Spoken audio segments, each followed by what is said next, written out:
আসসালামু আলাইকুম। সবাই কেমন আছেন?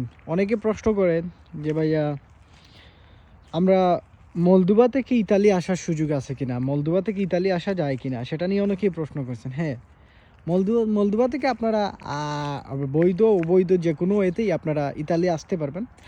আর এটা আপনাদের জানা উচিত যে মলদোভার পার্শ্ববর্তী দেশ হচ্ছে রোমানিয়া।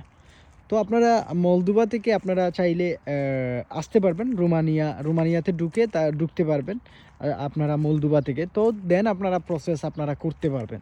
সো যারা প্রশ্ন করছিলেন যে মলদোভা থেকে ইতালি পর্যন্ত বা আমরা সেন্ট্রাল ইউরোপের যেকোনো কান্ট্রিতে আসতে পারবো কিনা? তো আপনারা আসতে পারবেন। এটা অনেক টাকা পয়সারও দরকার, তারপর হচ্ছে অনেক সময়েরও দরকার। তো আপনারা চাইলে আসতে পারবেন। যারা প্রশ্ন করছিলেন যে মলদোভা থেকে আসলেই কি আসা যায় কিনা, এবং যারা মলদোভাতে আছেন তাদের উদ্দেশ্যে আমরা বলছি। মলদোভা হচ্ছে রোমানিয়ার পার্শ্ববর্তী দেশ। তো আশা করি বুঝতে পারছেন, শেয়ার করবেন।